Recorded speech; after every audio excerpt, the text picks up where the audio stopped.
अस्सलाम वालेकुम, welcome back यूनिरोमर्स। आपने हॉलीवुड मूवीज में एनाकोंडा तो देखा होगा, maybe you are scared, लेकिन आज हम जिस मॉन्स्टर की बात करने वाले हैं शायद उसके सामने मूवीज के मॉन्स्टर भी कुछ नहीं। इमेजिन अ स्नेक, लंबा इतना जितनी एक स्कूल बस, वजन इतना जितनी एक छोटी कार। इसके ब्रेकफास्ट में 20 फुट लंबे क्रोकोडाइल्स और जायंट टर्टल्स थे, जो कि ग्रीन एनाकोंडा से 10 टाइम्स ज़्यादा बड़ा था, जिसके लिए अपनी बड़ी जिसामत की वजह से ज़मीन पर रेंगना भी मुश्किल था, जिसको शायद स्नेक किंग कहना गलत नहीं होगा।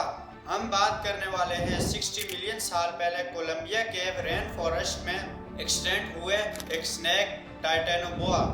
टाइटेनोबोआ कब और किसने डिस्कवर किया? टाइटेनोबोआ कितना बड़ा था? आखिर इसकी इतनी बड़ी जिसामत किस वजह से थी? इसके शिकार का तरीका क्या था? सबसे ज़रूरी और अहम सवाल, इतना बड़ा क्रिएचर आखिर एक्सटेंड कैसे हुआ? क्या आज के ज़माने में भी कुछ ऐसा है? तो इन्हीं सवालों को आज हम इस वीडियो में फैक्ट्स के साथ रिवील करेंगे, तो बने रहें इस वीडियो में।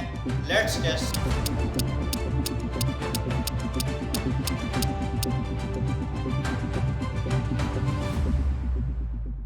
कहानी शुरू होती है 2000 में कोलंबिया के कैरजोन में। यह दुनिया की सबसे बड़ी कोल माइन में से एक है। माइनर यहाँ कोयला ढूंढ रहे थे, लेकिन उन्हें कुछ और ही मिला। उन्हें रॉक्स और कोयल्स में से एक ऐसा फॉसिल मिला जो एक ट्री ब्रांच समझा गया, लेकिन जब एक जियोलॉजिस्ट ने उसकी पिक्चर देखी तो उसने पहचान लिया यह किसी बड़े जानवर का जा था। उन्हें फॉसिल्स के साथ ऐसे पत्थर मिले जो नॉर्मल नहीं लग रहे थे।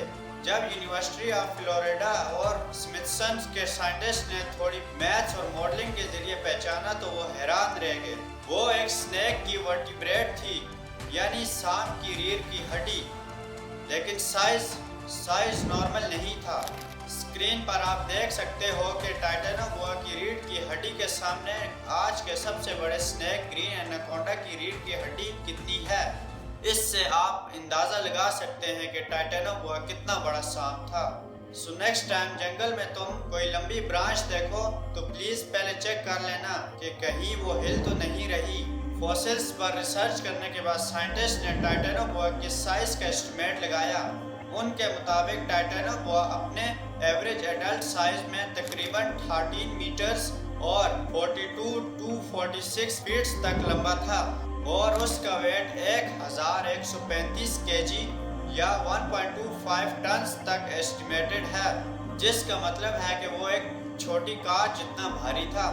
जब इसको हम कंपेयर करते हैं आज के सबसे बड़े लिविंग स्नेक ग्रीन एनाकोंडा से, जो तकरीबन 6 to 9 मीटर्स तक लंबा है, तो टाइटेनोबोआ डबल या उससे ज़्यादा लंबा था।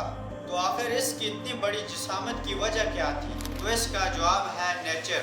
कोल्ड ब्लडेड एनिमल्स जैसे स्नेक ये सिर्फ उस एनवायरनमेंट में ग्रो कर सकते हैं जिसका टेम्परेचर बहुत वार्म हो। अर्थ के पैलियोसीन एरा के जंगलों का टेम्परेचर लगभग 30 to 34 डिग्री सेल्सियस था, जो कि आज के रेन फॉरेस्ट से काफ़ी ज़्यादा वार्म था। यह वार्म इफेक्ट सिर्फ साइज बढ़ने के लिए नहीं था, बल्कि इसने इकोसिस्टम को भी शेप दिया, जहां ये स्नेक एक एपेक्स प्रीडेटर बन गया।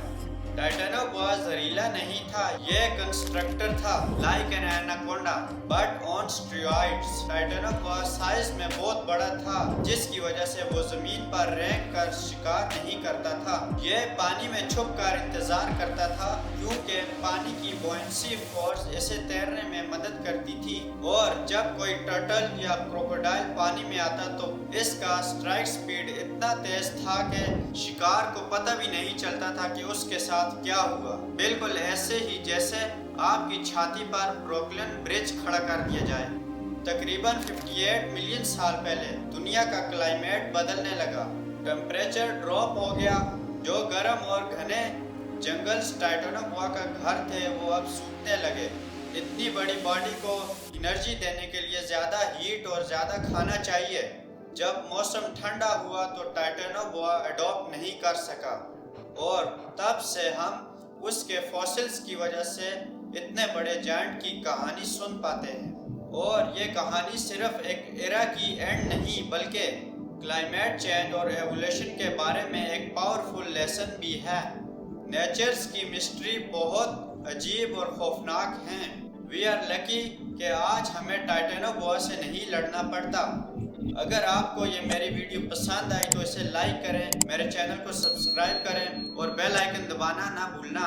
بٹ سم ٹائمز انسان کی بنائی ہوئی مشینز کی مسٹریز نیچر سے بھی زیادہ ڈراؤنی ہوتی ہیں، اور اگر آپ کو ریئل لائف سسپینس اور ٹریجڈیز کے پیچھے کا سچ جاننا ہے تو اینڈ اسکرین پر دی گئی اس ویڈیو پر کلک کریں جس میں نے جیل 1 2 3 کی مسٹری کو ایکسپلین کیا ہے۔ اپنا خیال رکھیں، تب تک کے لیے اللہ حافظ۔